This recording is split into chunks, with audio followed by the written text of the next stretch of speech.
भगत है इनकी जान, भगत के वश में है भगवान, भगत के वश में है भगवान। पहले के लोग गुनगुनाते थे, स्मरण करते थे, पुकारते थे। क्यों? क्योंकि भगवान में भक्ति के बिना, भगवान भक्ति के सिवा तुम जो मांगो भगवान से, भगवान वो देने को तैयार है। भक्ति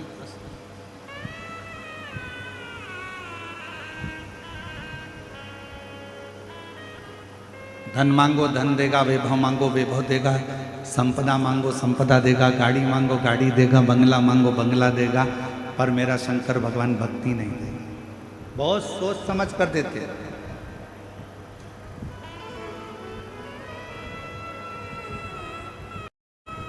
और आज के समय में हो क्या रहा है? शिव महापुराण ने क्या दिया? भगवान शंकर की कथा ने क्या प्रदान किया? शिव जी की कथा ने क्या प्रदान किया? तो शिव महापुराण की कथा दो चीजें आपको तुरंत दे देती है। पहले नंबर पर शिव महापुराण देती है आपको विश्वास,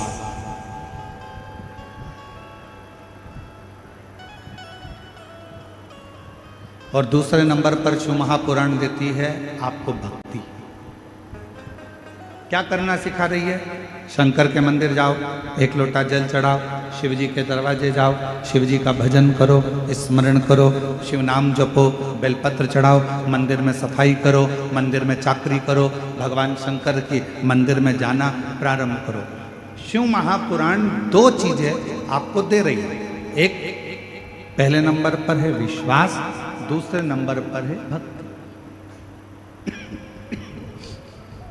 दो चीजें शिव पुराण दे, एक विश्वास दे रही है और दूसरी भक्ति दे रही है।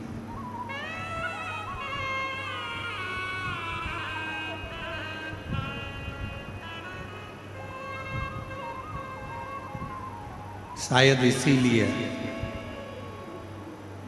शिव महापुराण की कथा सुनने वालों के, शंकर जी के मंदिर जाने वालों के सभी कार्य देवाधिदेव महादेव अपने आप पूरे कर रहे हैं, क्योंकि उनके अंदर भक्ति का प्रवेश है। उनके अंदर भक्ति का प्रवेश हो गया, भक्ति उनके अंदर प्रवेश हो गया। और शिव स्वयं पार्वती जी से कहते हैं कि मैं दुनिया का सबसे ज्यादा ठाट, दुनिया का सारा सुख मैं सबको दे सकता हूं, पर भक्ति बड़ा सोच समझ कर देता हूं। बड़ा सोच, भक्ति बहुत सोच समझ। और भगत के वश में भगवान, भगत के वश में है भगवान, भगत बिना ये कुछ भी नहीं है, भगत बिना ये कुछ भी नहीं है, भगत है इनकी जान, भगत के वश में है भगवान, भगत के वश में है भगवान, भगत के वश में है भगवान, भगत के वश में है भगवान, भगत के वश में है भगवान, भगत के वश में है भगवान। भगवान शिव की कथा कहती है कि शिव महापुराण की कथा भक्ति भी दे रही है और भी दे रही है, और भक्ति और विश्वास के भक्ति से ही और विश्वास के उचित फल देने के लिए दौड़ पड़, मनोवांछित फल देने के लिए भगवान शंकर हमारे पास खड़ा है। सारी समस्या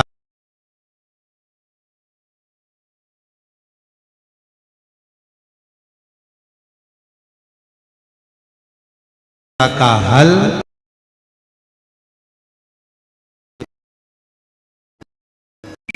भगवान शंकर को हमारे पास लाने का क्रम। एक भक्ति, दूसरा विश्वास। भक्ति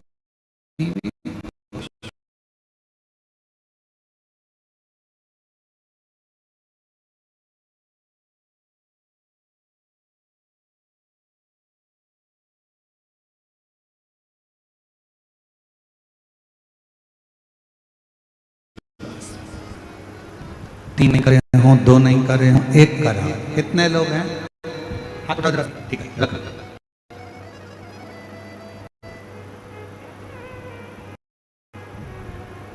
अब आप में से कितने लोग हैं जिन्होंने शंकर भगवान के सोमवार का व्रत श्रावण के महीने में नहीं कर पाए? हाथ उठाओ जरा, जो नहीं कर पाए। ठीक है, रख।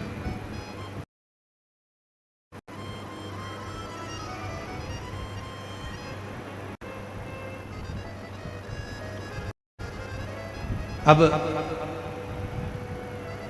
तुम्हारे घर के किसी माता ने, तुम्हारे घर के किसी पिता ने, तुम्हारे घर के किसी बुजुर्ग ने, तुम्हारे घर की बहन बेटी ने, तुम्हारे घर में रहने वाले कोई परिवार के किसी सदस्य ने तो व्रत रखा होगा। जम के तो बोलो। अगर आपने नहीं रखा, मान लो अब से नहीं रहा गया, किसी को शुगर है, किसी को बीपी है, किसी को थायराइड है, कोई भूखा नहीं रह सकता, किसी को कोई तकलीफ है, किसी को कोई तकलीफ है, तो नहीं रह सकता, नहीं रख पाए।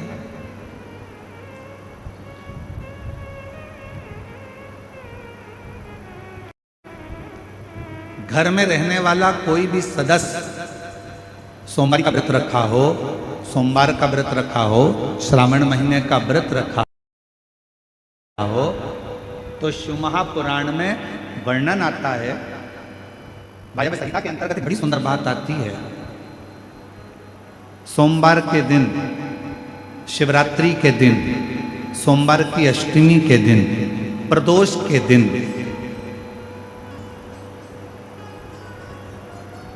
यदि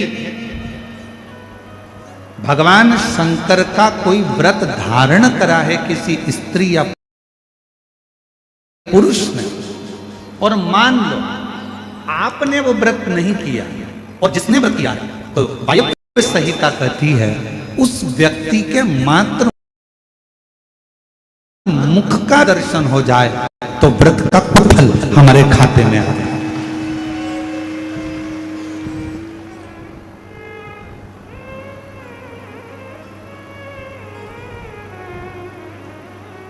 कथा होती है तो अनाउंसमेंट करा जाता है। अब ये शिव महापुराण का तो अनाउंसमेंट नहीं किया जाता, क्योंकि पहले से इतना आप लोग जाते हो तो फिर अनाउंसमेंट करके और कहाँ लेकर जाओगे।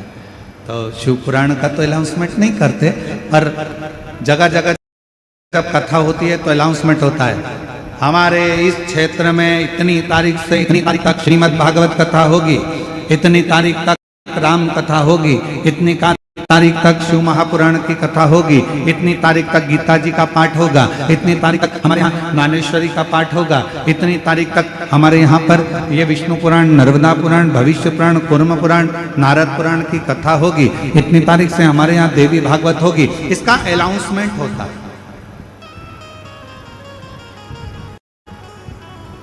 इसका अनाउंस किया जाता है। क्यों करते हैं?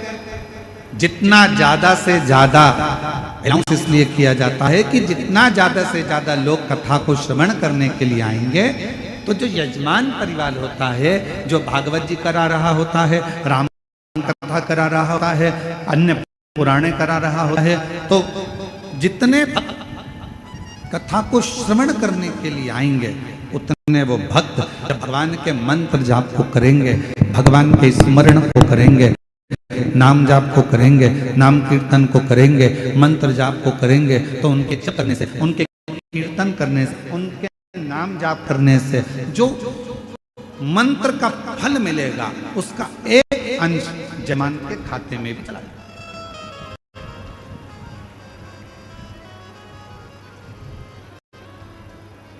अब दया सिंह जी, आपको प्रसन्न होना चाहिए कि इतने सारे शिव भक्त जब एक साथ बैठकर श्री शिवाय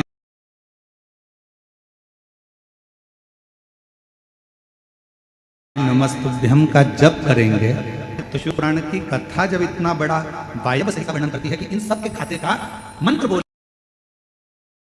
वाले मंत्र में से एक अंश यजमान के खाते में चला जाता है तो उसका पुण्य प्रबल होता जाता है।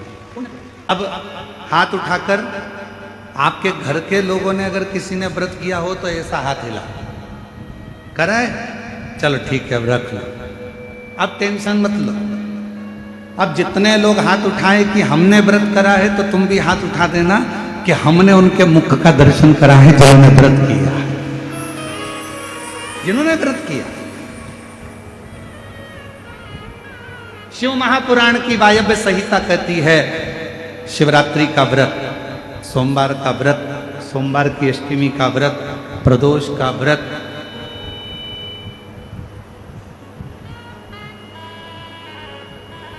भगवान के जितने शिव जी के व्रत होते हैं, इन व्रत को करने वाले का यदि केवल मुख का दर्शन करा जाए, केवल चेहरे का भी दर्शन करा जाए तो उसका फल है, उसका फल।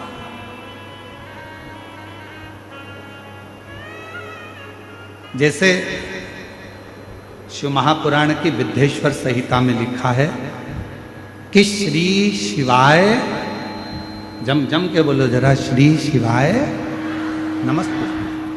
शिव महापुराण की विद्येश्वर संहिता में लिखा है कि श्री शिवाय नमस्तुभ्यम बोलने वाले के मात्र मुख का दर्शन कर लीजिए, सारे पाप समाप्त हो जाते हैं और अश्वमेध यज्ञ का पुण्य फल, सोम यज्ञ का पुण्य फल खाते में हमारे आ जाता है।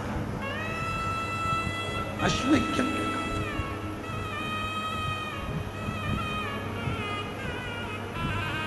केवल मुख का दर्शन करना, केवल मुख का दर्शन।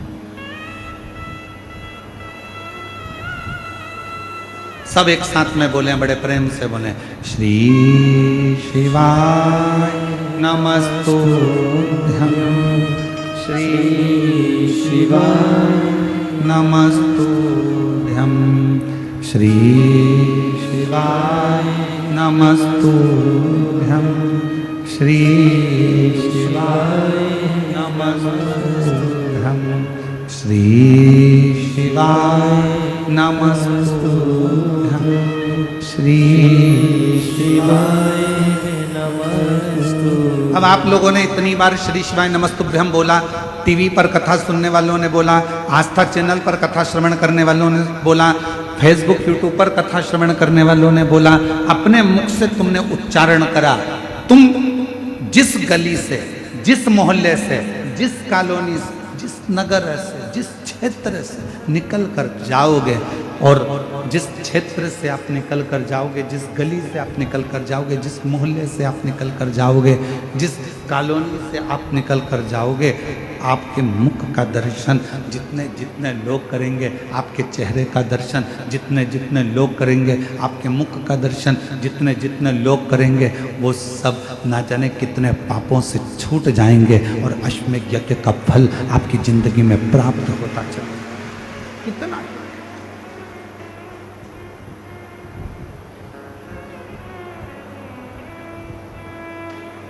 किन किन के दरवाजे के ऊपर लिखा है श्री शिवाय नमस्तुभ्यम? हाथ उठाओ जरा, लिखा है सबके यहाँ?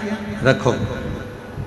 अब पहले की कथा का स्मरण करें जो हमने बोला था। श्री शिवाय नमस्तुभ्यम दरवाजे पर लिखा है, कोई आया तुम्हारे दरवाजे पर, बेल बजाई, उसने पढ़ा श्री शिवाय नमस्तुभ्यम, आपने दरवाजा खोला, उसने पढ़ लिया, उसने पढ़ा, आपने दरवाजा खोला, उसके मुख का दर्शन करोगे तो भी तुम्हारा कल्याण है, और तुम्हारे चेहरे का दर्शन वो करेगा तो उसका भी कल्याण है।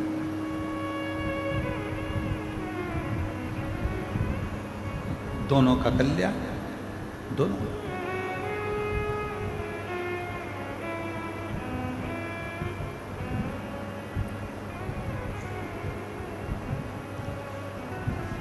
और शिव नाम बोल थारो काई बिगड़े, शिव नाम बोल थारो काई बिगड़े, शिव नाम बोल थारो काई बिगड़े, शिव नाम बोल थारो काई बिगड़े, शिव नाम बोल थारो काई बिगड़े, शिव नाम बोल थारो काई बिगड़े।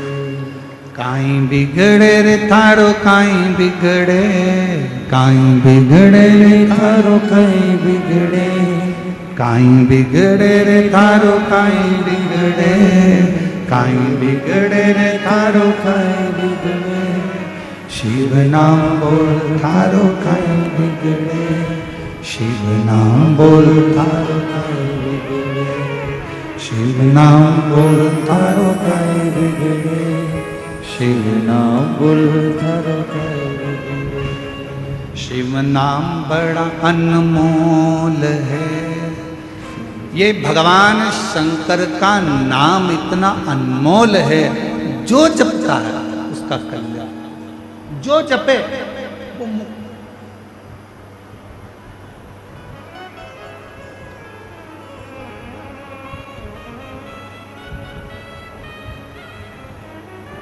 प्रयागराज कौन कौन गए? हाथ उठाओ जो लोग प्रयागराज गए हो। प्रयागराज के दशमेश घाट पर एक भगवान शंकर का मंदिर है।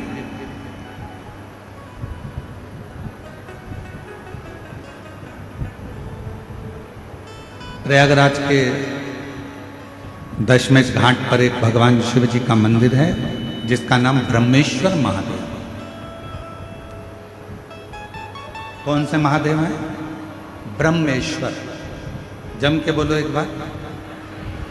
ब्रह्मा जी के नाम से हैं इसलिए उनका नाम है ब्रह्मेश्वर महादेव। सभी लोग एक बार मुख से वापिस बोलो ब्रह्मेश्वर महादेव। प्रयागराज के दशमेश घाट पर ब्रह्मेश्वर महादेव। शिव महापुराण का प्रसंग कहता है जब भगवान ब्रह्मा और भगवान विष्णु जी ने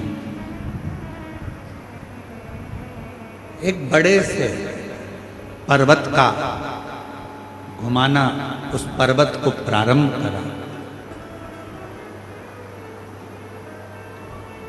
शिव को जानने के लिए, भगवान शंकर को पहचानने के लिए, शिव को जानने के लिए उस पर्वत को जब घुमाना प्रारंभ करा तो एक शिवलिंग की आकृति उस पर्वत में से प्रकट।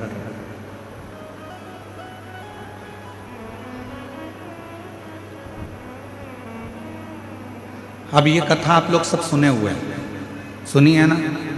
शिवलिंग की आकृति प्रकट हुई, भगवान ब्रह्मा और भगवान विष्णु में आपस में चर्चा हुई कि भगवान नारायण चरण देखने के लिए गए और भगवान ब्रह्मा जी उनका शीश देखने के लिए गए।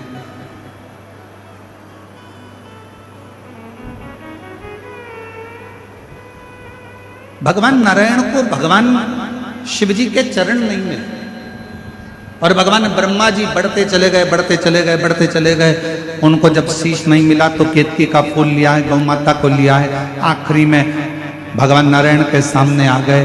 भगवान नारायण ने सत्य कह दिया, इसलिए भगवान विष्णु का नाम सत्य नारायण हो गया। और केतकी के फूल ने झूठ बोला तो उसको श्राप लगा, गौ माता ने झूठ बोला तो उनके मुख को श्राप लगा, और भगवान ब्रह्मा जी ने झूठ बोला तो उनका सिर कटा। ये कथा आप और हम सुन चुके, स्मरण कर चुके।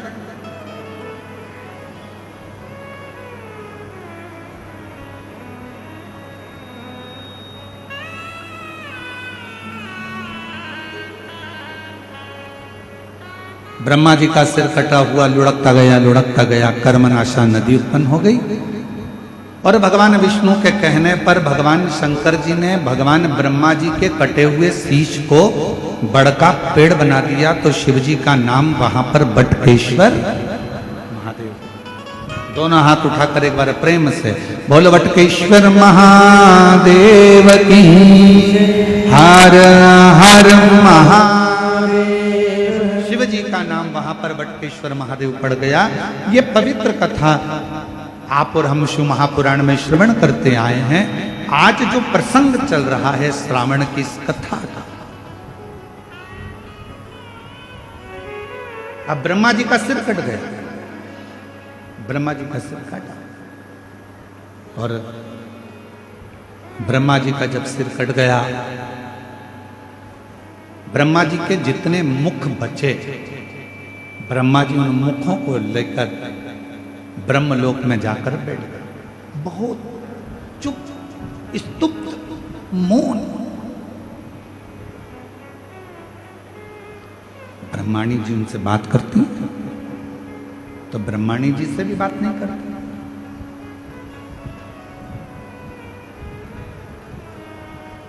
सबने पुकारा, ब्रह्मा जी से बात करने के लिए आए, पर ब्रह्मा जी किसी से बात ही नहीं करते। एकदम ब्रह्मा जी मौन है, चुप है, स्तुप्त है।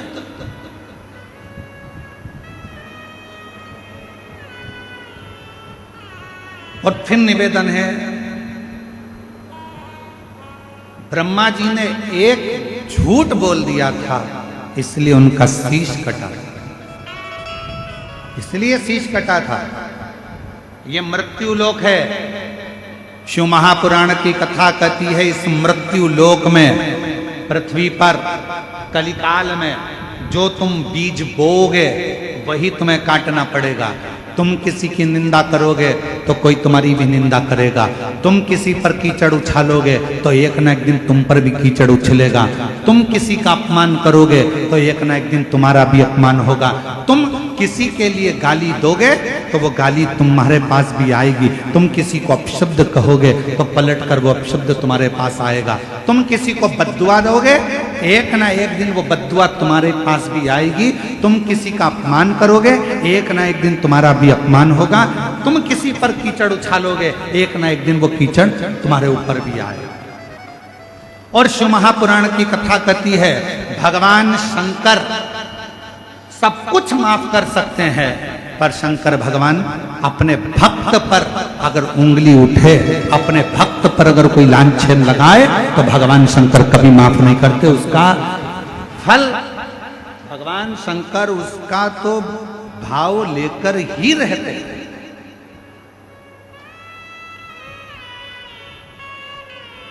और फिर निवेदन करूं, छत्तीसगढ़ की इस पवित्र भिलाई की भूमि से, जयंती स्टेडियम से, शिव के भक्त को खुद जवाब नहीं देना चाहिए। आप शंकर जी के भक्त हो ना, कोई आपको गाली दे रहा है ना, कोई आपको अपशब्द कह रहा है ना, कोई आपको ताना दे रहा है ना, कोई आप पर इल्जाम लगा रहा है ना, कोई आपको अपशब्द दे रहा है, बहुत ताने दे रहा है, बहुत बद्दुआ दे रहा है, बहुत गाली दे रहा है, आप उसका जवाब मत दीजिए, क्योंकि शिव के भक्त कभी जवाब नहीं देते, शंकर के भक्त जवाब नहीं देते। पर शंकर के भक्त जो शिव का भक्त है, उसका जवाब स्वयं देव अधिदेव महादेव शंकर एक ना एक दिन देता जरूर। स्वयं शिव देते, स्वयं शंकर देते, स्वयं करुणा सागर देते।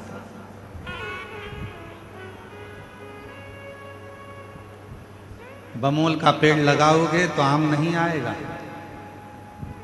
आम का पेड़ लगाओगे तो आम आएगा। अच्छा बोलोगे तो एक दिन वो अच्छाई तुम्हारे सामने आएगी। तुम अगर दूसरे को अपशब्द कहोगे तो तुम्हारे ऊपर भी एक दिन अपशब्दों का पहाड़ टूट पड़ेगा। शिव जवाब जरूर देते।